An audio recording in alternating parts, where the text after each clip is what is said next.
I received a case that at first glance seemed routine. An elderly man found without obvious signs of violence or a clear cause of death. But what no one noticed, and even less examined, was a record that would change the course of the entire investigation and challenge everything we thought we knew. Before we begin, let me know in the comments where you're watching this video from so I can see how far it reached. My name is Andres Salgado. I have been working as a forensic doctor in Buenos Aires for over 15 years, and although I am now retired, I will never forget that case file that taught me that in this profession, every detail can be the key to revealing a hidden truth. It was a cold autumn day when I got the call. A 78-year-old man, Don Hector, had been found dead in his apartment. The police had ruled out violence, and it appeared to be a natural death. However, when I began reading the preliminary report, I noticed something strange. A small medical record forgotten among the pages, an observation that no one had taken into account. The first thing I thought was that it would be a simple case, but something about that detail made me doubt. How could it be that in such a well-prepared file, they overlooked a report that spoke of an episode of deep drowsiness days before his death? What if that clue led to something more? In forensic medicine, it's not enough to accept the obvious. You have to look with a critical eye, reconstruct every fragment of life, and search for invisible connections. With that conviction, I started investigating beyond the initial analyses. Every test, every interview with neighbors and family members showed me a different picture than what everyone else had. It wasn't just the death of an old man, but a reflection of a hidden story. Incorrect medication, misinterpreted diagnoses, and something that seemed like an administrative error by those who, unintentionally, could have altered Don Hector's fate. I will take you step by step through this case to show you how a simple detail went unnoticed and how, thanks to patience and scientific rigor, I managed to tell a complete story, reconstruct a life, and bring justice to someone who could no longer speak. What did I find in that forgotten record? Why had no one noticed it? And most importantly, how does forensic science uncover truths that the common eye cannot see? Get ready to join me on this journey full of surprises, doubts, and, in the end, revelations that changed not only the case but also my way of understanding this profession. Let's go. I received a case that seemed routine, an elderly man found without obvious complications. Everything seemed to fit until a forgotten record revealed an inconsistency that changed the investigation. I learned that forensic science reconstructs lives and uncovers hidden truths, and that patience and attention to detail are essential in every report. When I was called for this case, at first I thought it would be just another one of those that pass without major surprises, where the cause of death is clear and quickly established.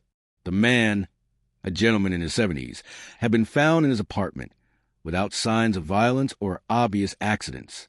The preliminary report suggested a possible cardiac arrest, something common in people of that age with a compromised health history. However, something pushed me to look deeper, to not settle for what was apparent. It was then that, while reviewing his documents and background, I found a record that no one had checked thoroughly. A simple hospital admission form, forgotten in a digital file, which mentioned a night medical consultation just a few days before his death. But the strange thing was that this record was signed by a doctor whose name did not appear anywhere else in his medical history or previous medical reports. I decided to investigate on my own. It was uncommon for an external professional or an unknown name to appear on such an important document. I started searching for references about that doctor, and what I found was surprising. There was no official record of anyone by that name practicing in the city. And then, the first internal alarm sounded. Could there be an error, or had someone tampered with the file? The idea began to consume me. I, with years of experience in trust placed in protocols and institutions, was facing something unconventional, something that did not fit. When I reviewed the hospital's time entry corresponding to that consultation, I noticed there was an admission record, but no subsequent medical notes. That raised more questions than answers. What care had the patient actually received? Why was there not even the slightest record? And even more unsettling, who was that doctor? Driven by this uncertainty, I went to the hospital in person. I spoke with the on-duty staff, the archivists, the resident physicians. No one had seen or heard of the doctor mentioned in the file. At first, they looked at me with some disbelief. as if I were trying to cause trouble where there was none, but I maintained my stance. There I discovered that, indeed, some documents were filed manually, and sometimes certain digital records went unnoticed, especially during busy nights or difficult shifts. However, nowhere was there a valid justification for that consultation, without a clinical record or diagnosis. I felt trapped in a mixture of confusion and suspicion, because even though there was nothing concrete, that anomaly was a piece out of the puzzle. I refused to think it was simply administrative negligence. When I accessed the room where the patient had been, I found some personal belongings, photo albums, and writings that revealed details of his life. Everything seemed normal, except for a somewhat worn notebook, with pages full of scribbles and scattered notes. There, upon calmly leafing through it, I discovered that the man had been very worried about his health in recent months. He mentioned pending medical evaluations and doubts he hadn't shared with anyone. There was a constant reference to persistent pains, and, most perplexing, to someone who had visited him several late nights, but without a clear name. This led me to think that the ghost doctor might have had a much darker, or at least irregular role. I could not dismiss that hypothesis. I then decided to revisit the autopsy, to review everything with a magnifying glass.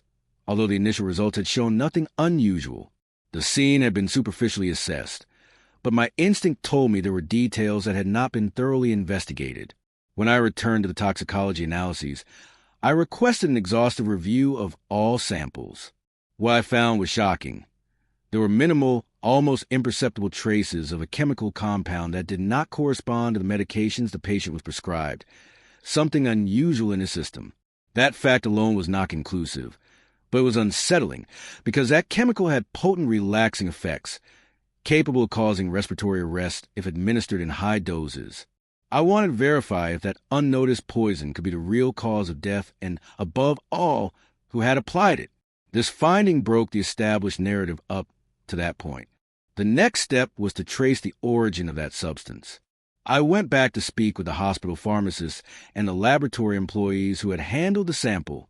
There, another discovery arose. That particular substance was restricted, and if someone needed it, they had to be registered in a special book. But in the patient's file, there was no mention of any authorization to administer it, and no professional had recorded its use. That ruled out casual or natural scenarios. It seemed like a deliberate act. It was clear that someone had meddled where they shouldn't have, and that the consultation with the mysterious doctor was perhaps directly related to the administration of the substance. The pieces slowly began to form a darker picture. All this led me to reread every part of the file with an almost obsessive meticulousness. There were notes, reports, prior Brazilian medical records from exams the patient had undergone years before, visits to other specialists, and studies that didn't match his apparent health status. Some data seemed disconnected, as if incorporated without criteria, perhaps to fill gaps. In gathering testimonies, I spoke with family members, neighbors, and friends. A neighbor mentioned having seen an unknown figure leaving the apartment on the night of death, but could not clearly identify gender or age. Another relative recalled that the man had changed his routine of medical visits, which surprised him. He no longer wanted to talk about certain topics and showed increasing nervousness. All these accounts cast shadows and suspicions, but no one could confirm anything. A veil of mystery formed around a case that had seemed so clear at the start. As the investigation progressed, I began receiving anonymous messages. In one of them, someone warned me to drop the case, that it was not so simple and there were vested interests involved. At first, I didn't want to give it importance, but the tension grew. That call for usual compliance clashed with my professional principles. I couldn't close the file without knowing the truth. It was as if silence was arranged to hide a deeper, more dangerous story, a truth concealed behind false perspectives. And worst of all, I began to feel that I was being followed, that there were eyes watching every move I made on the investigation. That feeling, which I had avoided for so many years, returned strongly and rightly so. One night, exhausted and without clear answers, I decided to go to the police station to review the call records from the patient's phone. I found calls made to numbers not saved in his contacts, and one of them was a foreign number, unusual for his profile. Tracing the origin, I came across connections that extended beyond Buenos Aires, reaching networks of people with criminal records and possible irregular ties. I realized that what I had before me was not an isolated case, but the tip of a much larger and more complex iceberg, a hidden network, perhaps using vulnerable people like that victim for their own purposes. That forgotten record, that non-existent doctor, represented a key to access this whole web. For the first time, understanding forensic science as a reconstruction of lives meant venturing into areas where ethics and justice crossed dangerous paths. For weeks, my mind was absorbed by that case, awakening questions I had never before asked myself. The routine of the forensic pathologist was not just a matter of corpses and technical data. It was to traverse the web of human reality and find truths sometimes as painful as elusive. In the depth of every record, in the meticulous reading of every paper, one could read not only the story of a man who died, but the story of manipulation, fear, and silence of those around him. Death then revealed itself as a final act carrying the burden of much broader secrets, hidden behind fictitious names, fraudulent administrations, and ignored files. Understanding that confirmed for me the importance of never underestimating the power of a simple sheet of paper or a lost file. What had begun as a seemingly simple case had become a labyrinth with shadows that threatened to close around me. But it also invited me to reflect on the ethical responsibility of those of us in this profession. Our work goes beyond cold analysis. We are guardians of hidden truths, the last who can give a voice to those who cannot speak. And that ghost doctor, that ignored record, represented not only a bureaucratic failure, but a door to an injustice that deserved to be exposed. My greatest challenge was not only to find the real culprit of suspicious death, but to fight against a system that often prefers to hide its flaws behind mountains of poorly managed papers and digital files. So I continued, step by step, leaving no loose ends, convinced that at the end of the story would be found not only the truth about a man, but about the value of patience, observation, and determination. Because in forensic science, as in life, justice is neither swift nor always visible at first glance. It is found in every hidden detail, in every forgotten record, and above all, in the firm will not to let the story remain incomplete. And as I moved forward with this case that no one else had wanted to look into deeply, I understood that what seemed a simple file was actually a map to the truth, a map that, with every step, revealed not just a death, but a hidden network that had long awaited discovery by someone willing to look carefully where no one else wanted to. The following weeks became dense, almost heavy with their workload and anxiety. In my laboratory, the white light from the lamp seemed too intense, and every document on the desk assured me that I was trapped in a labyrinth with no visible exit. However, there was an inner force that prevented me from giving up.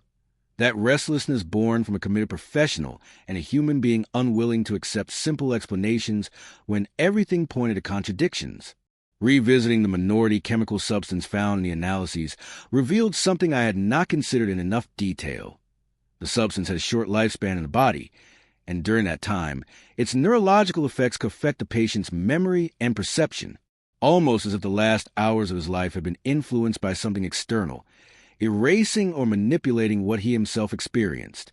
This led me to pinpoint the exact hours he was admitted to the hospital and those that preceded his death.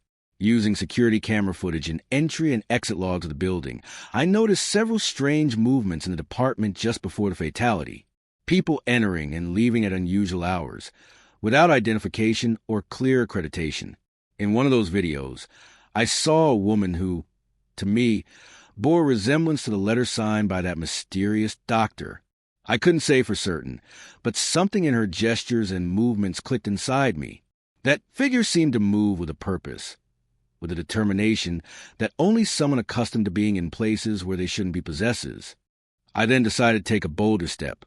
I contacted an informant inside the hospital, someone who works in the administrative shadows and has access to non-public data. The information I obtained was devastating. It turned out there was a clandestine network within the medical center, an informal circuit in charge of attending to certain patients with special connections, leaving no official records or visible traces. This network not only operated with fabricated doctors or false certificates, but also managed out-of-control drug prescriptions, some containing highly regulated components, like the substance that appeared in the deceased analysis. Everything pointed to my patient having been the target of one of those secret services, sold under the table or simply ignored by the system. What made the case even more serious was that this network could be involved in much darker activities, intentionally manipulated medical exams to hide certain serious diseases, and patients who ended up dead by natural failures, while, in the shadows, someone administered lethal substances to speed up the process. It was as if my man had been an unwitting participant in a macabre experiment, a victim of invisible interests controlling bodies from the darkness. Suddenly, the file that seemed dull and featureless had become the tip of a criminal iceberg that seemed to reach large medical and possibly political sectors. My next move was to approach the family, especially his daughter, the only person with some access and with whom contact was maintained by phone. She confessed something that until then had not been official. Her father had been receiving visits from unknown people who insisted she not seek further medical opinions about certain diagnoses, and to avoid disclosing the nighttime consultation at the hospital. She even spoke of veiled threats, those expressed not in words, but with cold looks and complicated silences. I then understood that I was not only dealing with an enigmatic death, but with a hostile environment that wanted to keep the case buried, with people capable of exerting pressure to prevent the truth from coming to light. The nights grew long and paranoia crept in subtly. That instinct of being watched grew with me. Even my own colleagues began to act evasive when the topic came up. There was perhaps fear or a tacit pact to protect that corrupt system. The feeling of swimming in turbulent waters without a lifeline accompanied me, but I could not turn back.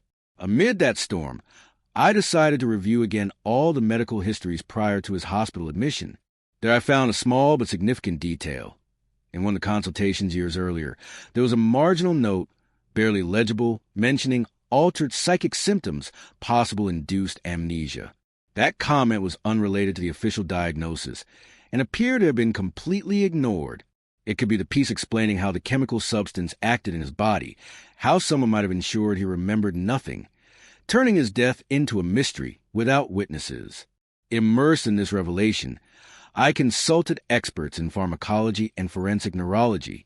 They explained that there is a specific group of drugs with highly selective neurological effects, capable of causing memory lapses, altered pain perception, and a critical decrease in respiratory functions. Its administration, if uncontrolled, can be fatal, and the most terrible part, it usually leaves few detectable traces to the naked eye, especially when applied in small and progressive doses. This confirmed what my instinct had whispered. The patient had not died from natural causes or simple negligence, but from a calculated and planned action. Who, how, and why? These questions remained open, but the scenario was much clearer and more dangerous. I went into debt searching for testimonies that would give clues about that consultation with a non-existent doctor. Using the help of technologists and private detectives, I traced phone communications, thousands of encrypted messages, and conversations on social networks. Finally, a name emerged. Someone linked to a person with power, someone who had the ability to manage clandestine medical networks and decide who lived or died, covering their actions behind official masks. This person, however, had carefully avoided public exposure, making their phone protected by layers of anonymity and nearly indecipherable encryptions. They seemed unreachable, but that distance only increased my determination. The days when I managed to approach a point of contact with that secret network were the tensest. A disguised meeting, an indirect communication, where a distorted voice warned me to stop digging into matters that didn't concern me, and that, for my own safety and my family's, it was best to abandon the investigation. That warning only lit a fire inside me. It was not time to lower my guard, but to move forward more cautiously and with one clear idea. This case was more than a medical file. It was a call for justice, to break a vicious circle where death wore the guise of naturalness and corruption the appearance of legality. The days grew darker and the risk more palpable, but I also discovered an unexpected ally inside the hospital. A nurse who had witnessed those strange movements and who, fed up with a hypocritical silence, decided to testify anonymously.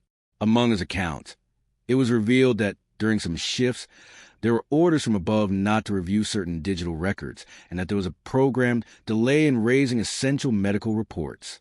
There was organized manipulation, a systematic attempt to erase evidence. That confession was key to constructing the chain that, little by little, wove the entire web that I face head-on.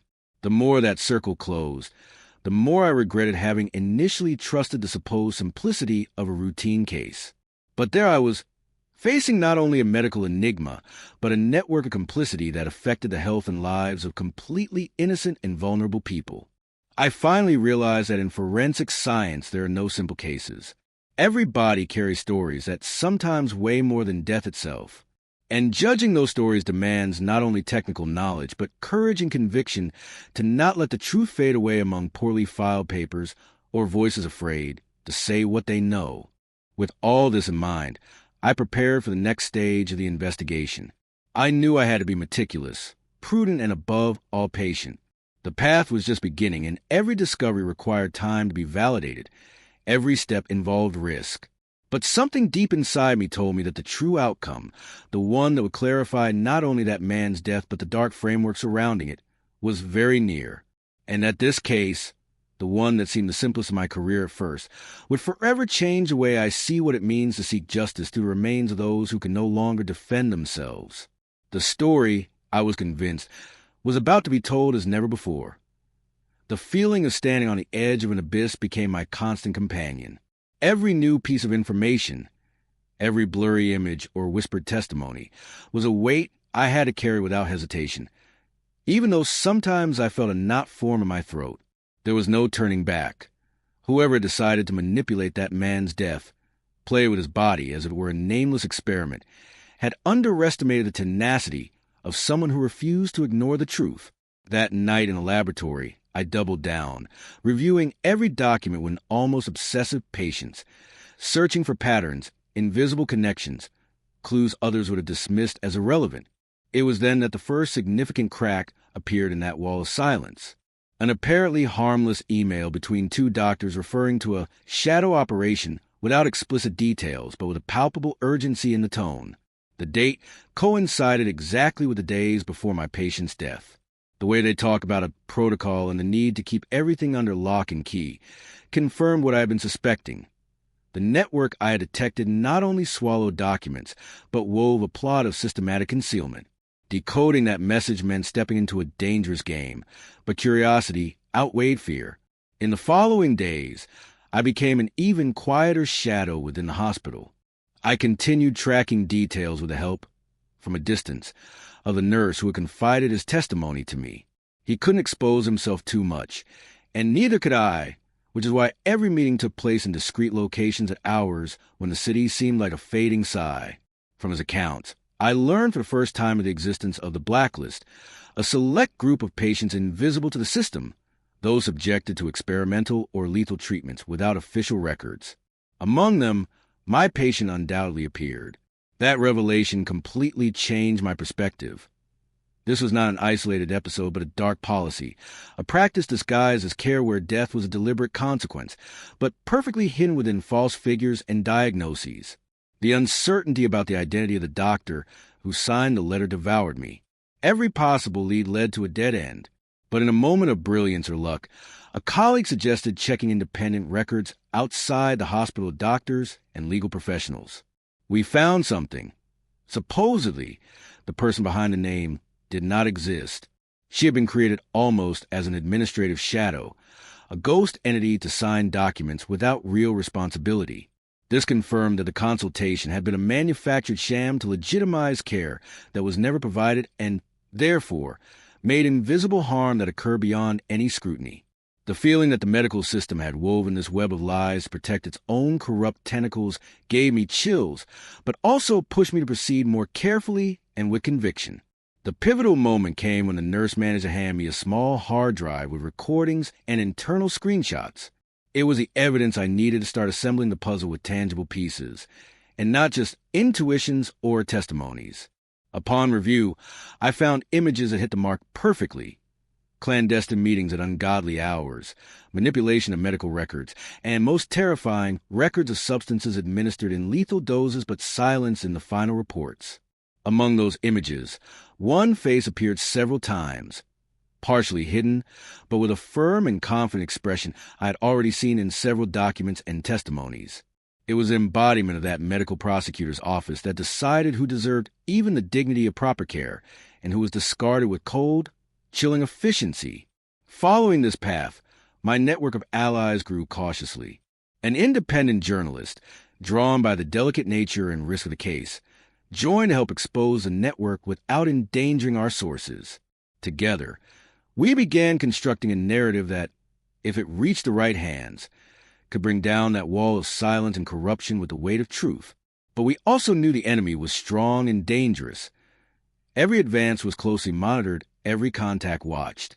The pressure became unbearable, and there came a point when even the local police, for reasons I still do not know, seemed to look the other way when I requested support or protection.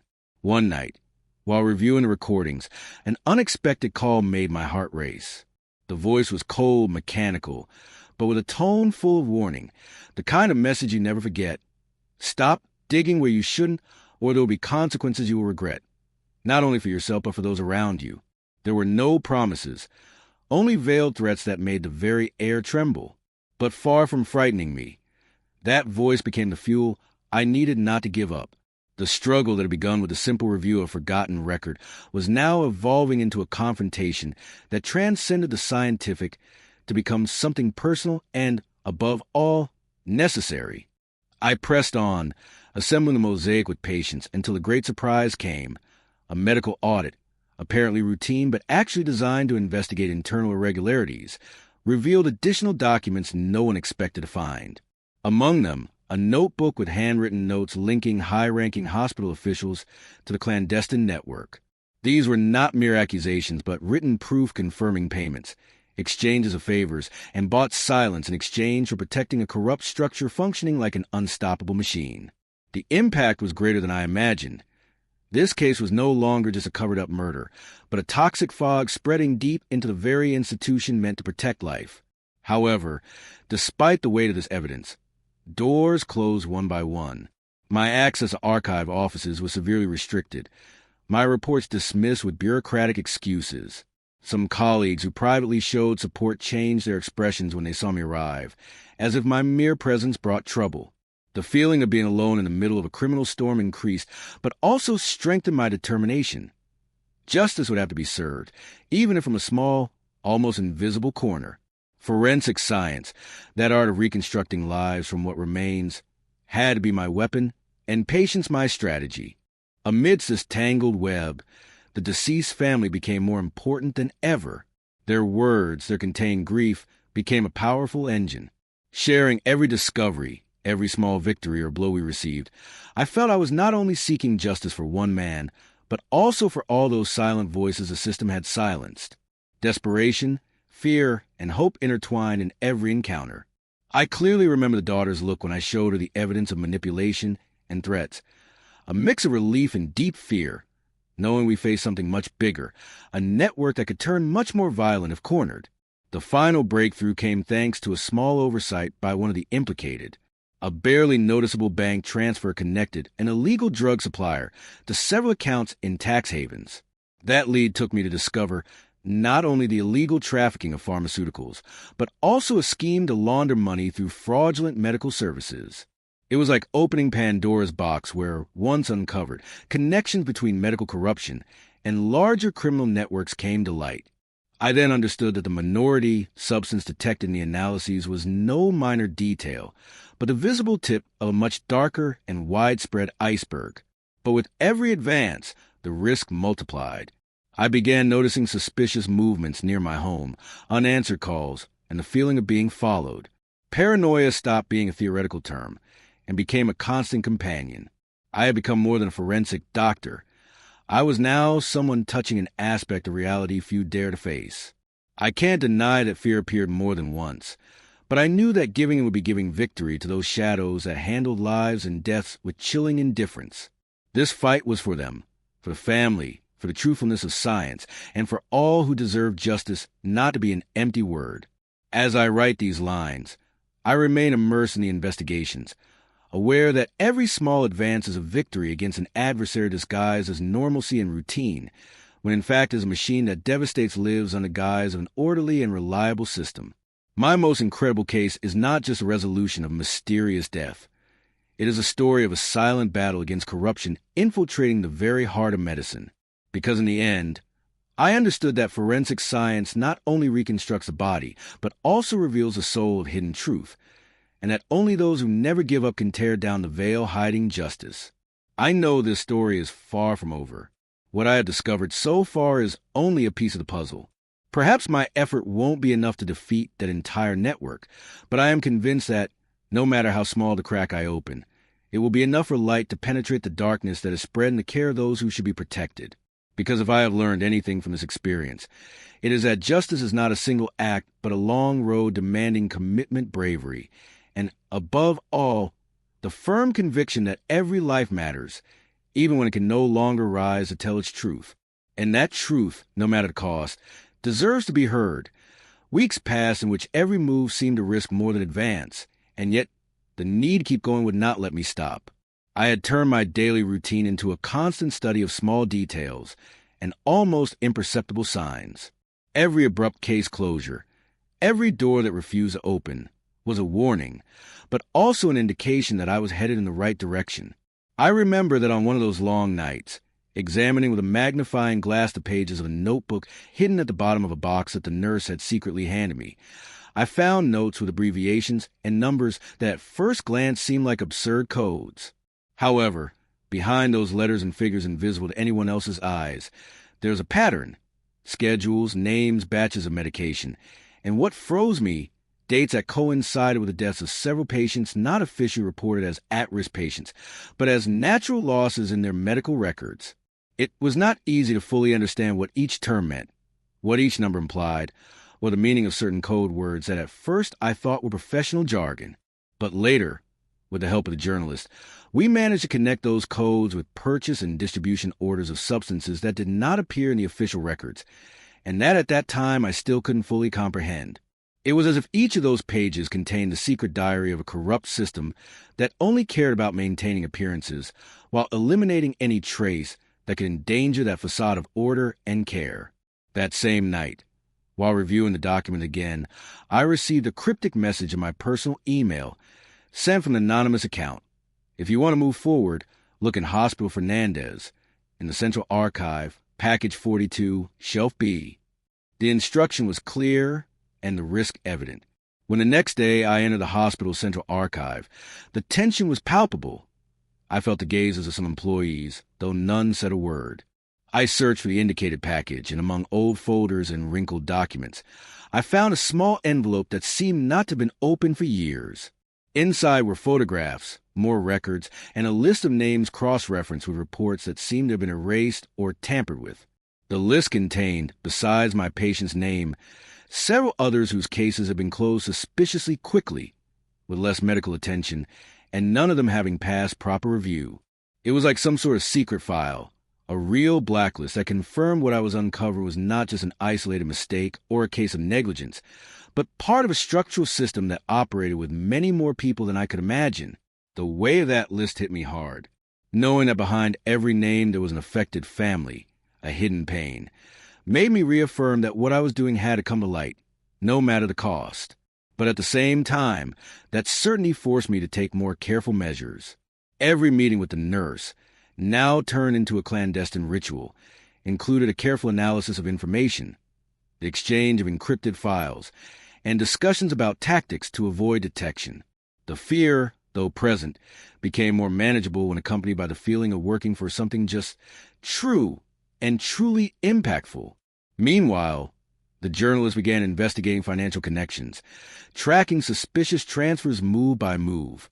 That was when a piece of the puzzle fit together in a terrifying way. Those medications, bought in exorbitant quantities and without clear official records, were distributed to other institutions and, through phantom contracts, implicated public servants and local politicians. The network was much more complex and extensive than anything I had imagined in the early days of the case. The corruption web involved high-ranking officials, illegal suppliers, and entire administrative structures dedicated to laundering, hiding, and protecting this machinery designed so that death would be common and accepted without question. What I felt at that moment was a mix of disgust, helplessness, and an unbreakable determination. The idea that life itself, something so sacred and fragile, could be used as a bargaining chip in a Machiavellian game of interest and power churned inside me. Because it wasn't only the affected patients, but their families, their stories, their memories, an entire chain of lives marked by negligence and wickedness disguised as medical protocols. But as often happens in these stories, the tension escalated to an unexpected level. One night, while reviewing recordings in a small studio I had adapted at home, I felt a presence. The door I usually left ajar at night was locked from the outside. No one else had that key. My heart began pounding, my mind jumping between paranoia and instinctive alertness. Fortunately, there was no one inside, but I found a paper left on the desk with a simple but clear message. You know too much. Leave everything and you will disappear without a sound. Nothing more was necessary. The threat was direct and tangible. I wanted to alert the police, but remembered how, until that moment, they had done little or nothing and seemed more interested in protecting interests other than justice. I understood that in this fight, solitude was not a temporary state, but a constant companion. That vulnerability forced me to be much more careful with the information I shared, with communications, and the steps to take. But it also intensified my commitment. I couldn't and wouldn't turn back. Fear became fuel for the meticulous work that continued day after day, document after document, testimony after testimony. Every small victory confirmed that, although the enemy seemed invincible, its structure was not invulnerable. Over time, one of the doctors involved decided to break the silence. It wasn't easy to convince him, I know. Pressure and fear are powerful weapons, but a commitment to the truth prevailed. His statements were precise and heartbreaking. He spoke about how data had been manipulated, deaths hidden, and medical protocols replaced by strategies aimed at protecting the powerful and eliminating the disposables. His testimony was expected to be a key piece, but I also knew that by providing it, he was exposing his life and that of his family to immense risk. Luckily, the joint work with the journalist allowed us to make encrypted copies of all the material, dispersing the information in safe places. We were no longer just two in this battle. Hundreds of people involved in the truth, though clandestine, were silent allies offering support and hoping that justice, delayed but certain, was already on its way. Still, the mountain climb was huge and the path extremely dangerous. One morning, while reviewing new recordings, something made me stop. Overlapping fragments of dialogue, voices trying to obscure who they were and what they said, contained the word silence, repeated over and over. That sound, distant but unmistakable, confirmed that the network not only operated with bureaucratic veracity and silent corruption, but also with darker, more violent methods to protect its impunity. Suddenly, I understood that what I was facing was not only a web of corruption, but a structure capable of eliminating any voice that dared to challenge it. This reality forced me to change strategy. I couldn't act alone, nor could I trust those who until then had shown ambiguity. Thus, I began to form small, trusted groups, investigators, lawyers, and activists willing to raise their voices and protect each other, hoping to make enough noise to not be ignored. The truth is that although paranoia was always present, the sense of community beginning to form was a beacon amid such darkness. Curiously, in one of those secret meetings, we received a lead that broke down several barriers we thought unbreakable. A former employee of one of the supplying companies, repentant and fearful, handed over internal documents detailing illegal payments, forged signatures, and even bribes to key members of hospital management and local politicians to keep the system running. It was a decisive blow. We not only had recorded data, witnesses, and direct evidence, but now an irrefutable financial connection intertwining all the players in a network woven to protect itself at all costs. The nights grew longer and heavier. At every step, there was a mix of hope and fear, the constant dance between courage and caution. By then, it was no longer just about clarifying a particular case, but taking on the responsibility to expose a criminal system willing to hide the truth by any means. It was an uneven battle, but not impossible. Meanwhile, the patient's family, far from distancing themselves, remained firm, with suffering that did not lessen, but with renewed hope each time I showed them concrete progress.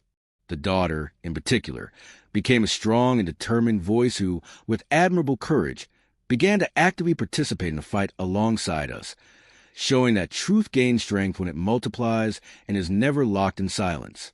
At times, Amid so much uncertainty, I thought about how far I had come since those first hours when I simply reviewed a forgotten record. It was as if I had been dragged into an underground world where death had silent owners and absolute power. But I also realized something fundamental, that forensic science, beyond the technique, is an act of humanity, a discipline that demands patience, rigor, and the unwavering will to seek uncomfortable truths, because inside every body I analyze, there lives a story that deserves to be told.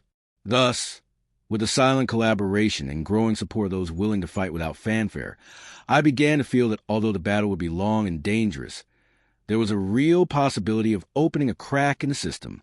That crack, small but deep, would be enough for light to start seeping in where darkness had reigned for years. I know all this may sound like a story taken from a novel, but I assure you it is a reality I faced day by day when I decided that neither false names nor altered numbers could hide the truth of a stolen life. I will keep going, even though sometimes I feel the pressure of a system that would like to silence me. This story does not end here, but every step forward, no matter how small, is a promise to those who deserve justice. Because in forensic science, as in life itself, there is nothing more powerful than the truth that refuses to die. Amidst all that complexity, the feeling of danger grew stronger with every discovery, but so did the conviction that the truth could find its way, even if against the clock. I remember that on one of those endless nights, I stayed up reviewing some digital files we had photographed clandestinely when something caught my attention. A series of messages between members of the network, seemingly casual but actually coded instructions to avoid external intervention.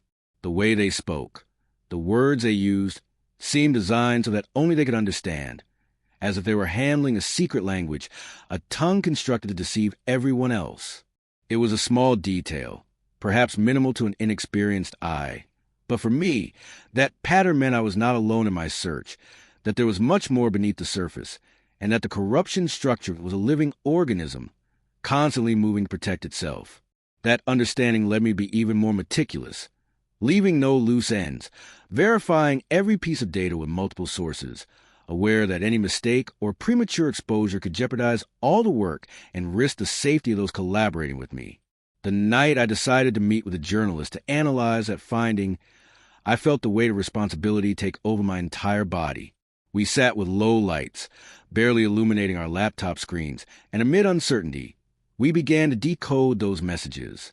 The feeling was like unearthing invisible barbed wires, a communication network connecting hospitals, pharmaceutical companies, and public offices in a much more intimate and dangerous way than I had ever imagined.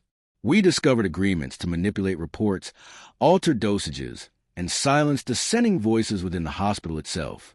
Every line deciphered was another piece of the puzzle that, with horror, showed very serious scenes. Patients deliberately neglected, calculated deaths to avoid suspicion, and a system that prioritized profits over any human value. Part of that understanding brought a change in my way of working. I could no longer limit myself to analyzing corpses or isolated documents. It was necessary to go further and investigate how that system had managed to embed corruption in every link. That was why I decided to take the risk of interviewing a former official who, according to rumors, had tried to denounce the situation from within, only to be silenced and discredited. The meeting was in a discreet place, far from Buenos Aires, in an old cafe where light weakly filtered through worn curtains. Sitting across from me was a dim, tired man who had once been part of the machinery that now seemed monstrous to me. His testimony was a mix of shame and fear, with words faltering when he mentioned names and dates, yet confirming the existence of a systematic plan to defraud the public health system, endanger lives, and cover it all with forged papers and complicity. What that man revealed shook the foundations even more. It was not just economic corruption or malpractice, but a mechanism that used death as a tool to clean and protect interests. Patients considered problems because of age, diagnosis, or cost who simply disappeared from official statistics.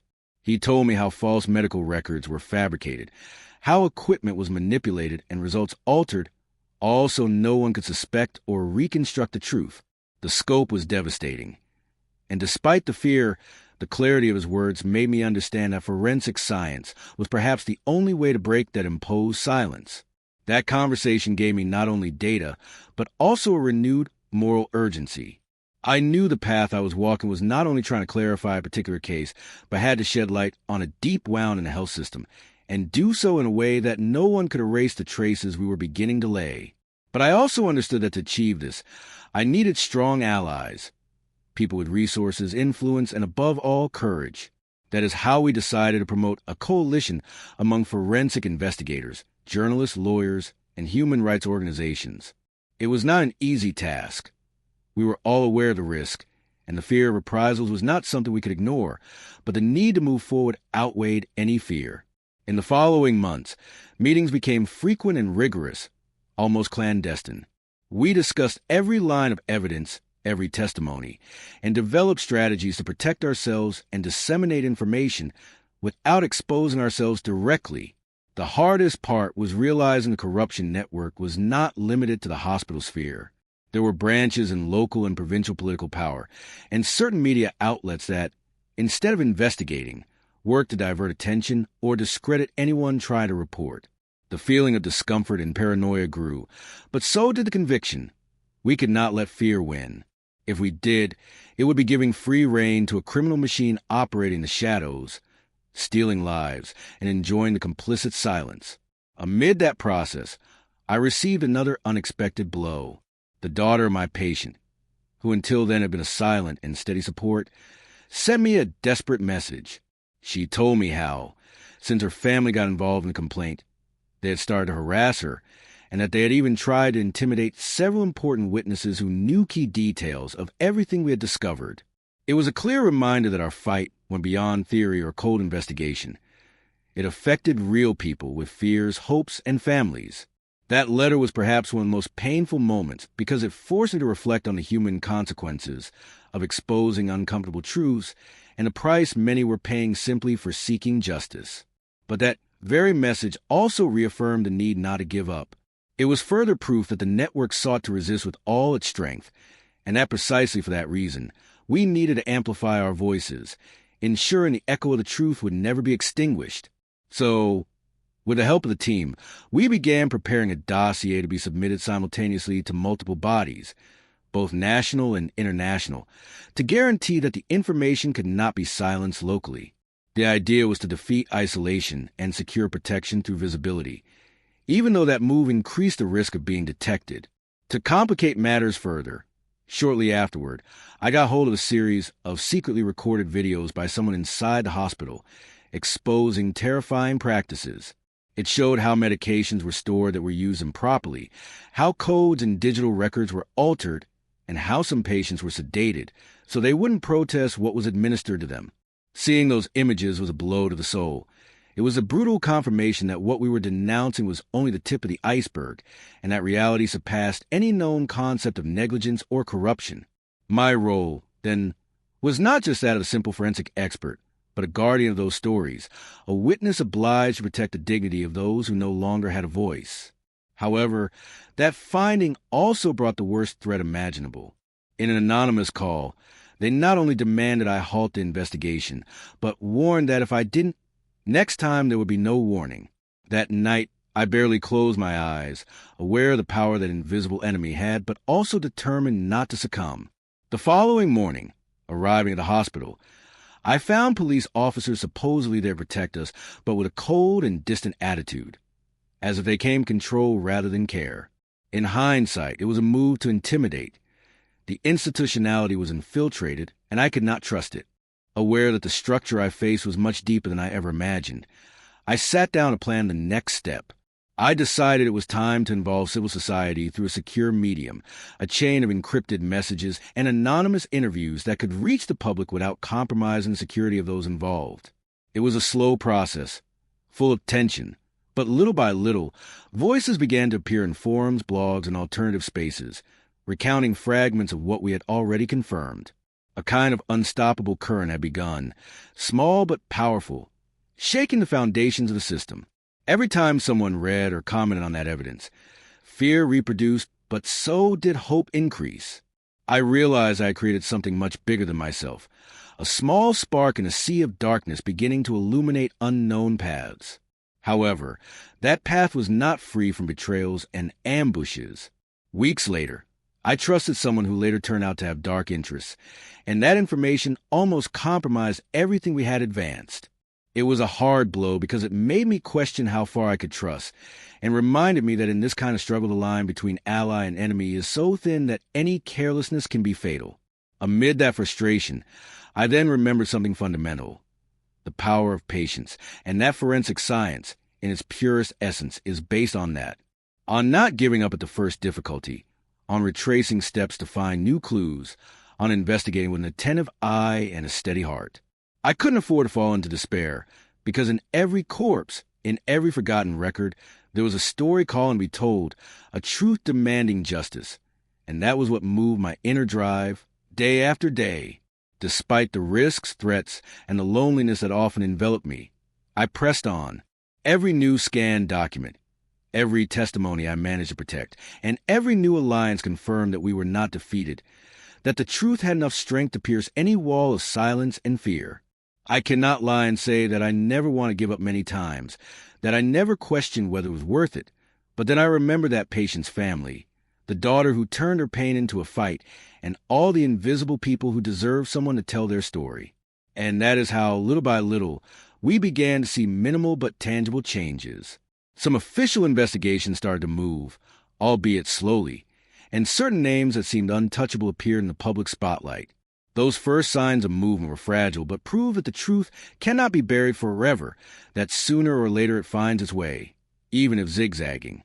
At that moment, I understood that this story was just the beginning of a long, perhaps even dangerous process, but that the decision to raise our voice had already planted a seed impossible to uproot. I don't know what the future will bring or how many more years this fight will last, but I can assure one thing with absolute certainty. The truth, no matter how much they try to hide it, always finds cracks to come to light. And in those cracks lies the hope of those of us who believe that forensic science, more than a technique, is a commitment to humanity, an act of silent justice that honors every stolen life and demands never to forget that behind every statistic there is a name, a story, and a legacy of memory that no one has a right to erase. The following weeks turned into a constant game of shadows and reflections, where any false move could mean an insurmountable setback or worse, a direct attack on those of us willing to row against the current. Every morning upon opening my eyes, I felt the weight of that responsibility I had imposed on myself almost without realizing it.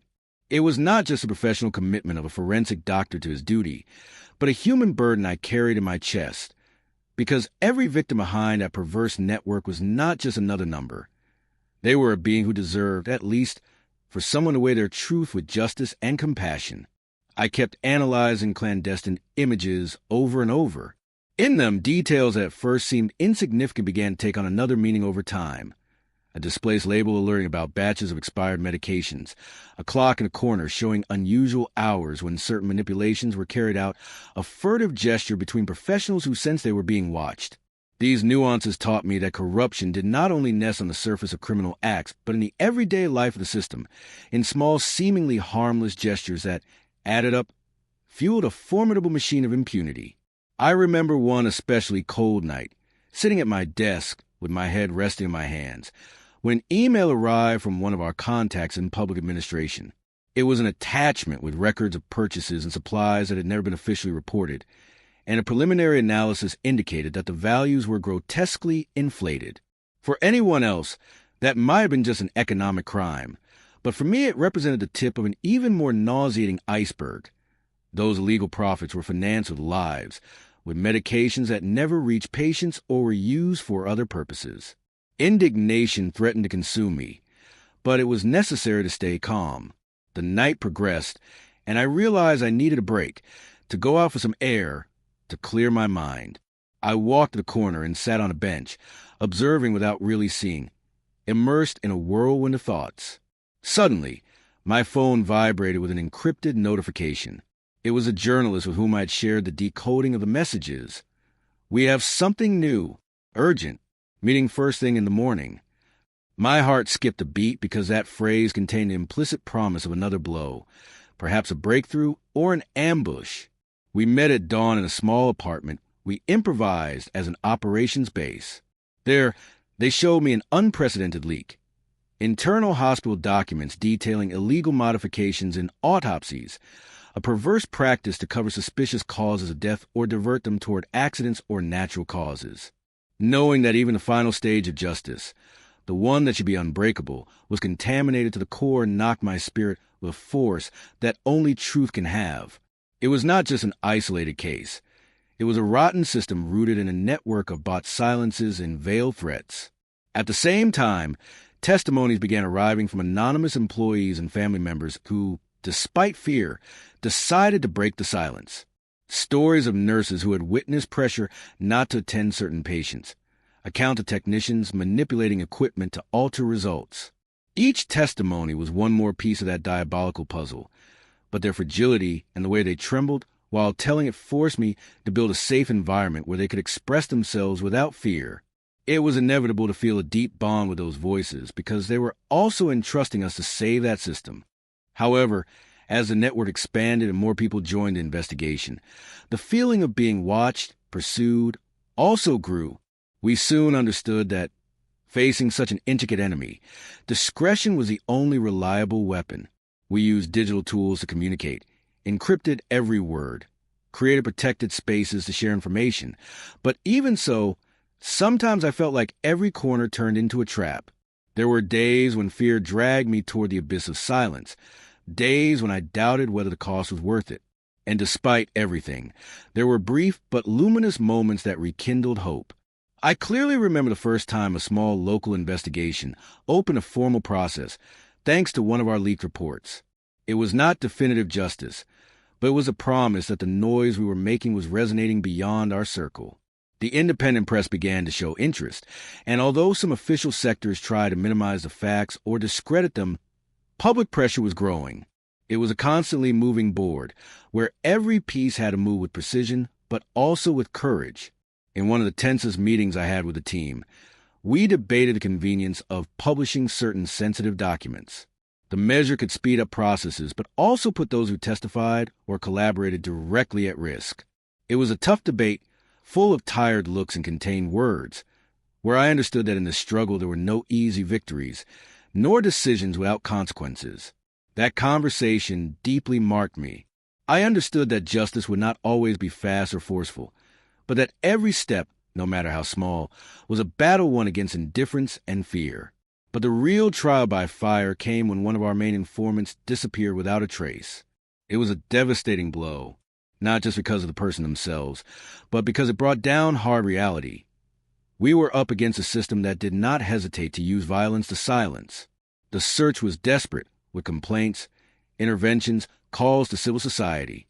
Fortunately, days later he appeared safe, but with a clear and terrifying message: lower the intensity or there will be more disappearances. That moment was crucial. I knew the line separating investigation from institutional terrorism was so thin that any mistake could be fatal. But instead of backing down, that panning threat became fuel to intensify the work, knowing that we were setting a precedent, opening cracks that no one could close anymore. In secrecy, with coded conversations and secret meetings, we all shared the same thought. Opposing corruption was an essential act of courage, but also an ethical matter that transcended any fear. An unexpected twist came weeks later, when a former hospital colleague, who had until then remained silent, decided to break the pact of fear and tell his version. His testimony was the missing piece. He narrated how protocols had been altered in surgical procedures, the explicit collaboration between doctors and lawyers to hide negligence, even how certain accidental deaths responded to higher orders. They spoke in whispers, but their voice resonated strongly within me because it represented a turning point. The plot became even more complex, but at the same time the network began to show cracks no one had foreseen. It's curious how in the midst of adversity one can recognize unexpected strengths. The convergence between forensic persistence and committed journalism generated an invincible alliance.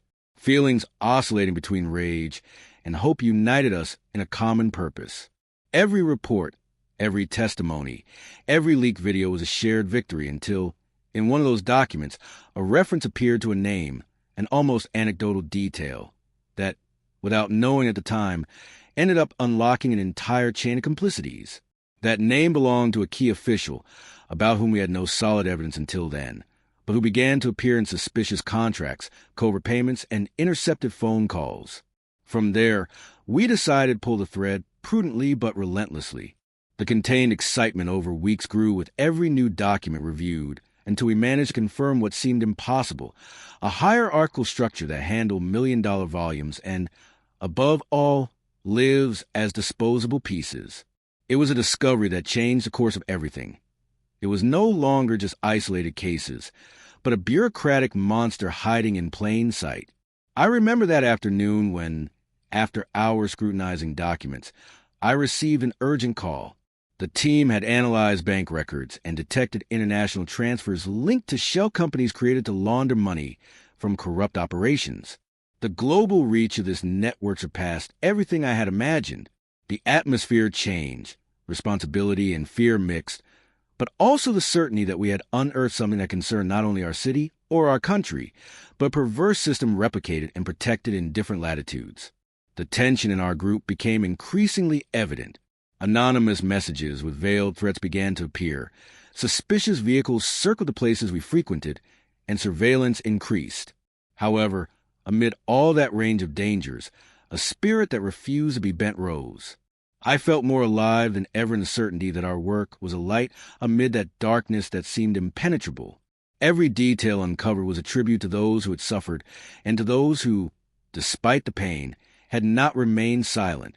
Although a certain satisfaction invaded our spirit, we knew the fight had just begun.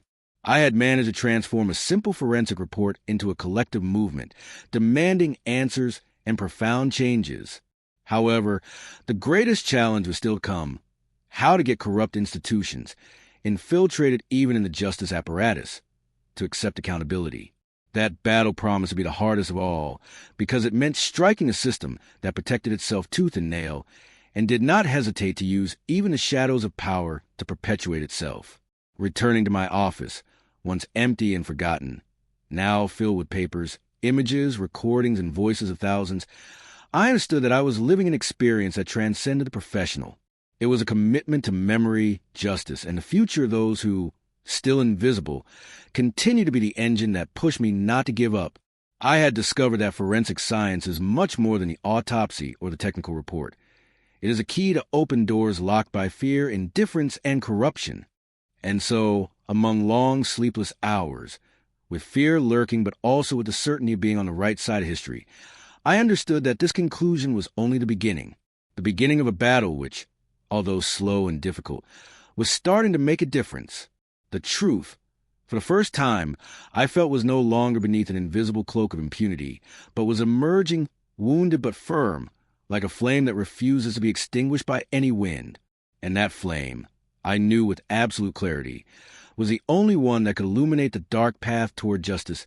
And as the weeks turned into months, the network of corruption we had uncovered became impenetrable to many, but not to us. Every new lead took us down an alleyway with more shadows than light, and the silences that once seemed empty were now filled with silent threats and uneasy glances. I remember one night, while reviewing some intercepted recordings, feeling a chill run down my spine. It wasn't just the cold or fatigue. It was a feeling of being watched, of an invisible presence monitoring my every move. That paranoia, though exhausting, became an ally, a way to stay alert to every detail, every whisper that might go unnoticed by others.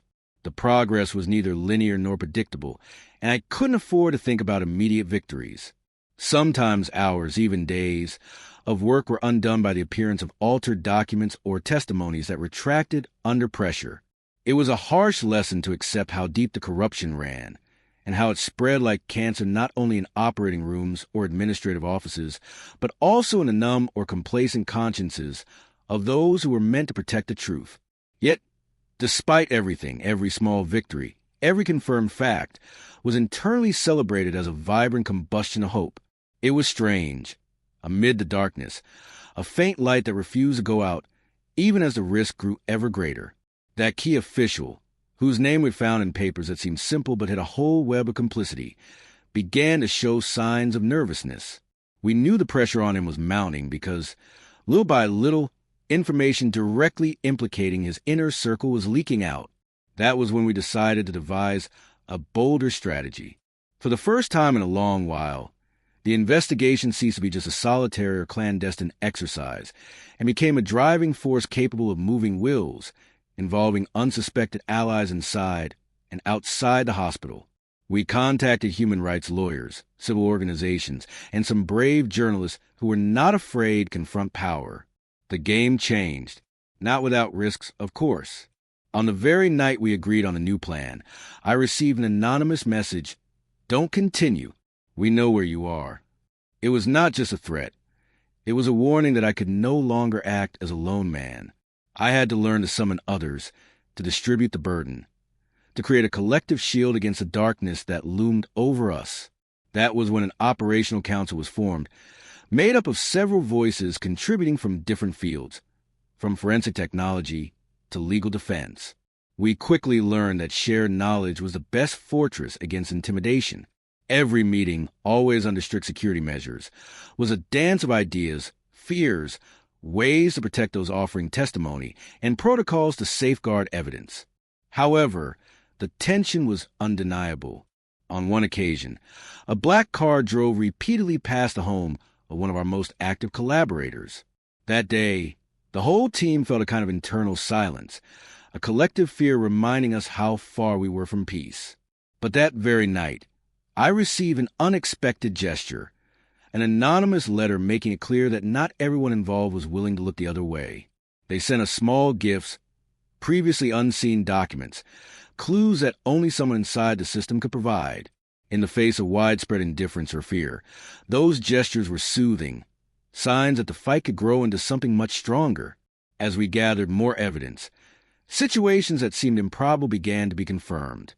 A medical report used as a cover to disguise mistreatment, analyses whose results were altered to hide negligence, and even manipulation of corpses to justify absurd inquiries. I could not help but feel powerless knowing that behind every victim there was a network striving to erase the traces, as if justice were a puzzle someone impatient and unpunished was determined to destroy piece by piece. Still, in every hidden fact I uncovered, I found a conviction that forensic science, with all its precision, could still tear apart that veil of lies. It was amid those days that new testimonies also emerged, slowing the desperation and opening paths to truth. A nurse, trembling but determined, told us how a group of doctors suppressed any attempt to expose irregularities, even threatening families to keep them silent. Another technician explained that time records had been falsified to conceal failures in emergency care. Each account painted a clearer, more terrifying picture. Corruption was not just a set of illicit acts. It was a system fed by fear and shadows, where empathy was the first victim. Even with all that, something in me resisted falling into absolute pessimism. The strength of those people, many of them anonymous, was essential. On nights when it seemed everything yielded to pressure, I thought of those testimonies, of those imagined faces whose voices reminded me that behind every form, every twisted number, there was a human life with a name, history, and dignity. That connection held me up, made me understand that our work was not only scientific, but profoundly human, an act that overflowed from techniques and anchored itself in the soul. Then the first major unexpected twist appeared, one that changed not only the meager stability we had, but also the way we understood the scope of the problem. In a meeting with the team, while reviewing a series of videos and documents, a detailed analysis of an intercepted phone call gave us chills. In it, one could clearly hear a name linked to an international network trafficking illegal medications, where not only patients' lives were at stake, but also the direct financing of criminal groups operating with impunity thanks to the complicity of the hospital system.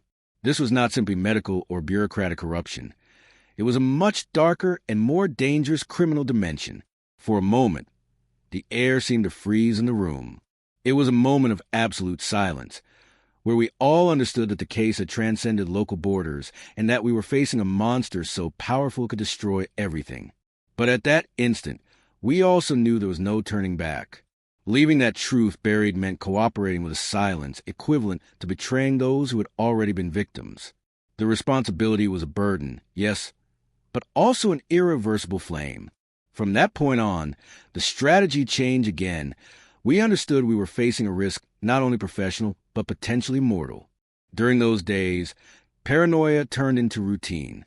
Precautions multiplied, and every step forward demanded more effort. I vividly recall how, on a couple occasions, the internet connection cut out precisely when we were sending crucial documents or encrypted messages. Those were not coincidences. That was clear. And although the anonymous threat seemed like a bad habit, the reality was that the danger had crossed the office walls, and for the first time, we felt our personal lives might be at stake. It was not the moment for despair, but for unity and courage, because giving up meant burying years of work and the hope for justice for so many. At the same time, public attention began to take on a different tone. The revelation of some news based on our leaked documents caused a greater impact than expected. On social media, hundreds expressed their outrage and solidarity. They even segmented accounts that officially contradicted each other, providing evidence that broke the official narrative. It was something new, a collective awakening that kept alive the hope that the truth could surface beyond bureaucratic walls, beyond complicit silences. But as visibility grew, so did the gap between those who wanted change and those who represented the status quo. In an escalating chain of events, the Attorney General's office, under increasing public pressure, was forced to open a broad review of cases, declaring the investigation a matter of public interest, albeit with many limitations. It was the first time the truth emerged as more than an idea, as a movement that knocked on doors and opened cracks. But as expected, this openness revealed deep fissures, delayed testimonies, evidence tampered with after submission, lawyers seemingly more interested in protection than clarification. Corruption was a shadow seeping into every corner, but the will of some confront it was, though small, a powerful light. The team then became more cautious. The leak of the official's name had accelerated processes, but also put us squarely in the crosshairs, and being the target of a smear campaign was just a prelude to more insidious forms of attack. Over the weeks, a wear-down strategy tried to undermine our credibility, from false accusations to veiled threats directed at family members. It was constant harassment, but paradoxically also a tacit acknowledgement that we were reaching places where few dare to go. That resistance strengthened us, solidified our commitment, and opened space to think of a long-term plan that overcame urgency and sought deep roots for change. One night, while reviewing documents alone in the office, I felt again that deep connection with the victims, not just as data, but as voices demanding justice. I closed my eyes and almost heard their whispers, their looks asking that someone speak for them. It was a catalytic moment. I knew that despite the uncertainty, fear, and betrayals, that flame that had been lit was indestructible, because justice, like forensic science, seeks to reconstruct fragments to reveal the truth, no matter how hidden it may be. And that truth, I felt intensely, was beginning to weave a new path, though what was to come was still covered by the thick fog we faced. I can't say the end was near. I can't even be sure the struggle was over when I closed the most comprehensive file of my career that afternoon. But I know that investigation left an indelible mark, a crack in the system, a voice that echoed beyond the hospital walls, and the certainty that patience, rigor, and courage can transform forgotten record into the key that opens the door to justice. And as I write these words with a racing heart and memory caught in every step taken, I know the journey has only just begun in that, as a forensic specialist, as a human being, all I have left is to keep kindling that flame that must never be extinguished. Amid that whirlwind of uncertainties and dangers, the investigation demanded that we always stay one step ahead. But it was evident that the increasing weight of the threat was beginning to affect both the morale and the clarity of judgment of the entire team. I remember a particularly difficult week when, after a brief break that barely lasted 24 hours, we resumed the analysis of a series of files discreetly sent to us from inside the hospital. They were full of meticulous details, reports that seemed routine at first, but contained contradictory marginal notes, signatures that did not match those of the official responsible parties, and stamps that showed signs of tampering. With almost reverential care, we began fitting those pieces into the puzzle that was starting to take a chilling shape. What we discovered was not just administrative corruption or professional negligence, but machinery of systematic cover-ups with direct impacts on patients' lives. For example, One report indicated the non-existent administration of vital medication in a case of septicemia, but what was most disturbing was that the clinical evidence showed otherwise. Someone had falsified that document with the clear intention of deflecting blame and justifying a premature death.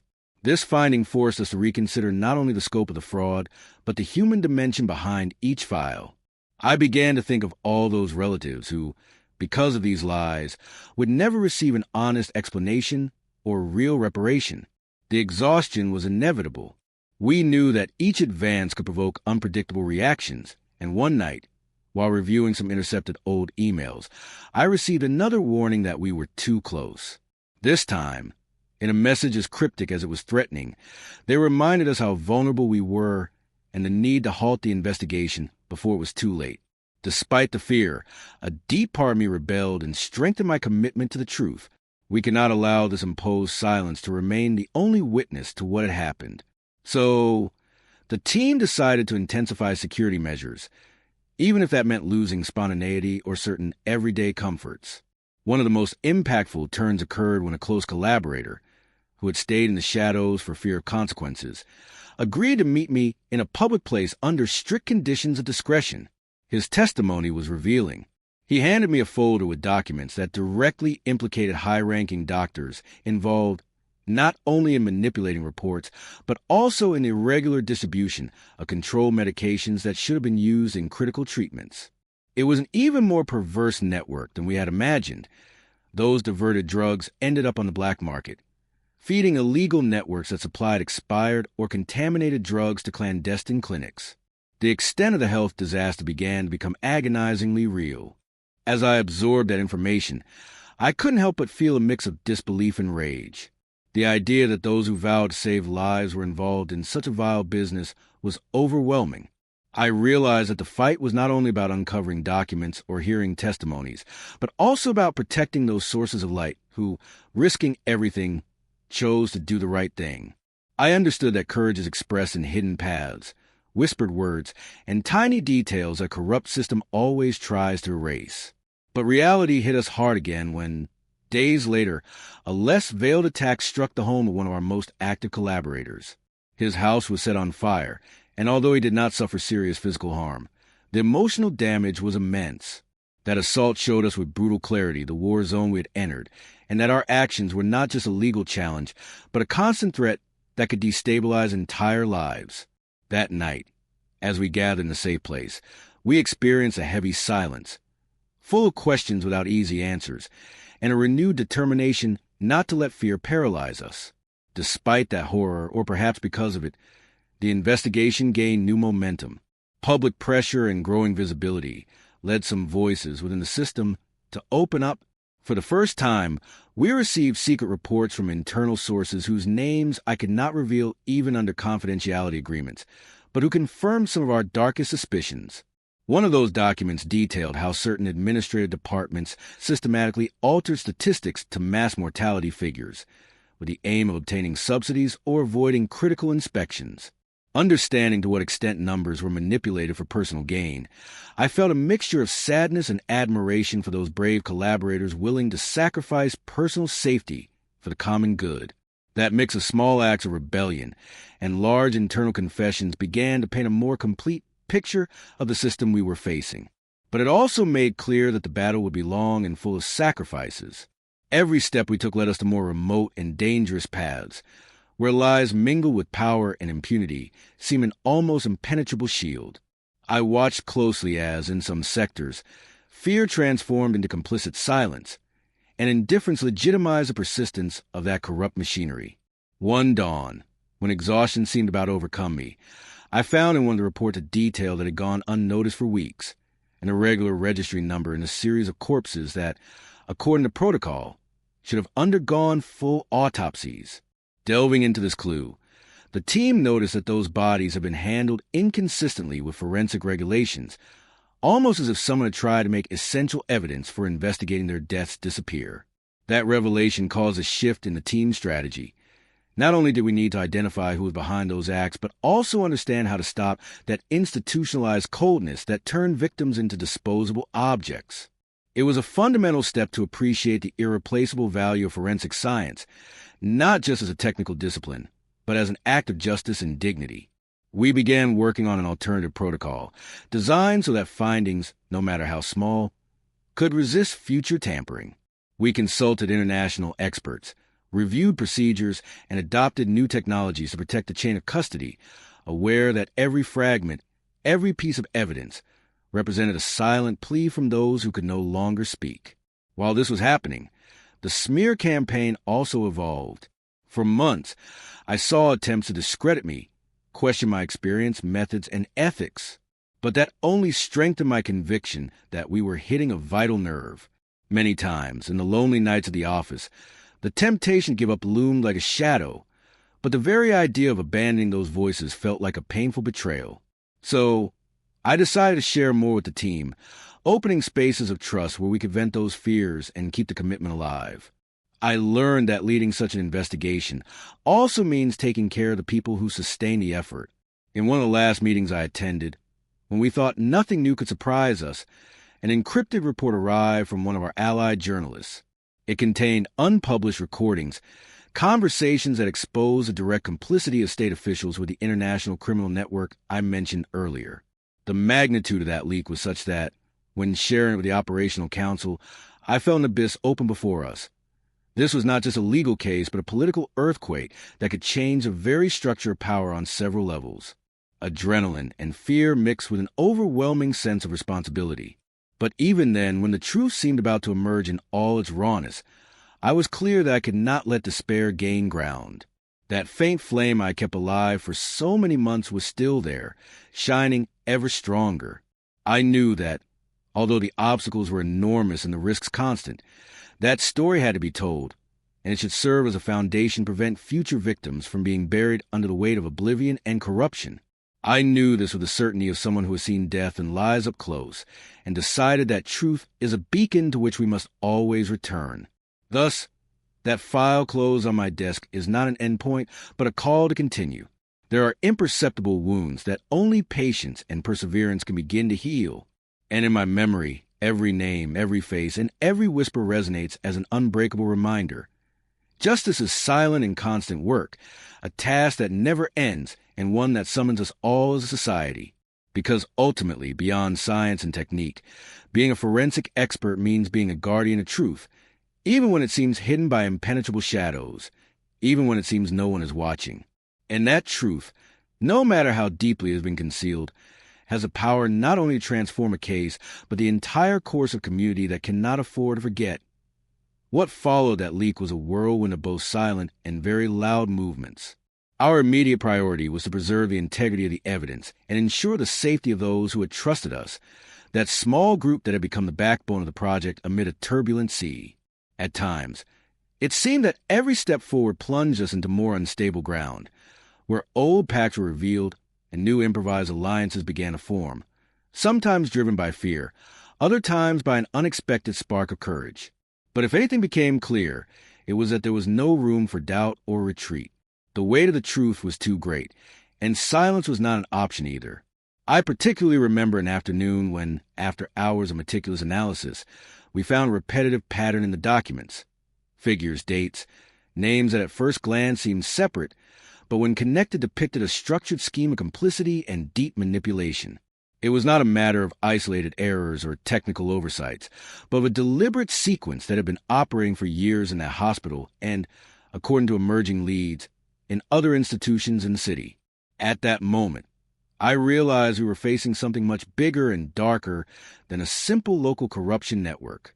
The scope of the problem reached levels that affected public trust in the entire healthcare system and public administration. We worked with careful balance between discretion and the urgent need to act. Every report, every record had to be scrutinized under the lens of skepticism, but also with the conviction that any detail could be the key to unlocking another link in that chain of deceptions. It was then that we received indirect confirmation from one of our informants, who despite persistent threats decided to step forward and share a set of internal records that, until then, no one had held. These were autopsy reports with altered results, photos of manipulated evidence, and internal communications revealing precise instructions to clean up certain processes and erase traces of fatal errors. Faced with that avalanche of evidence, the challenge was to keep a cool head and the team united. We knew we would leave with more enemies, but also with multiplied responsibility. That is why we reinforced secure communication channels, the use of encryption and coordination with international agencies that could help validate and protect that information. But beyond techniques and strategies, it was about standing firm against the constant temptation to give up. Fatigue was a silent enemy that showed neither respect nor humanity, and our work became a constant exercise of willpower. Sometimes we sat for hours in the meeting room, allowing space for everyone to express their fears and doubts, because we understood that a broken team could not sustain such a complex fight. Weeks passed, and public pressure began to rise. The media, always hungry for exclusive news, approached cautiously, knowing that behind this investigation were committed people at risk. Attempts to discredit us intensified. Manipulated versions circulated about alleged bias in our work, deliberate errors in interpreting evidence, and even anonymous campaigns questioning our professional honesty. But each time these shadows appeared, we found stronger responses, braver testimonies, and data that accumulated relentlessly, like an unstoppable tide. It was amid all that chaos when an unexpected call came to my phone. On the other end, a familiar and trembling voice whispered that one of our most discreet collaborators had disappeared. His silence was no coincidence, and there were reasons to fear the worst. That moment brutally reminded us that justice sometimes comes at a very high personal cost. We immediately activated protocols to locate him, coordinated with legal bodies, and held on a hope until, after several days of anguish, we received news that he was safe, hidden voluntarily to protect his family. That situation reinforced the idea that every step in this fight was also an act of mutual care, and that trusting the team's resilience was as important as carefully scrutinizing every document with surgical precision. Meanwhile, we managed to initiate a series of confidential hearings with some responsible parties who, cornered by the evidence, began to give mixed versions, fragmented confessions that seemed to open new ways to unravel the network. It was then that we discovered a key element: the existence of a parallel record, a digitized archive that should hold unprecedented information, and that, for reasons now becoming clear, had never been audited or reviewed. Accessing that archive was a challenge, but when we finally did, we found thousands of files detailing not only irregularities in medication management, but also illegitimate agreements to favor certain suppliers, guarantee rigged contracts, and protect corruption at multiple institutional levels. What impacted me most was understanding that this forgotten record was not the result of chance. Someone within the system had decided to hide it, perhaps hoping it would never be discovered, or that, if revealed, the mixture of data would overwhelm any investigation. However, for us, that archive became an invaluable source that consolidated all previous work and gave us a roadmap to keep moving forward. But it also gave us an unsettling sensation. How many other cases might be hidden similarly? How many more truths were buried beneath layers of indifference and silence? As the team worked almost tirelessly to organize, validate, and present that evidence, I once again felt the weight of my training and experience. I learned that the task of the forensic expert goes beyond bodies, that their mission is to reconstruct stories, to give voice to those who have been silenced, and to uphold collective memory with irrefutable facts. In that process, I discovered that fighting corruption or lies cannot be done in a hurry or with simple solutions. Patience, rigor, and empathy for the victims are tools as powerful as any technical skill or analysis. And above all, I understood that every ignored piece of data is a link that can break the path to justice if not given due attention. The path prepared us for even darker surprises.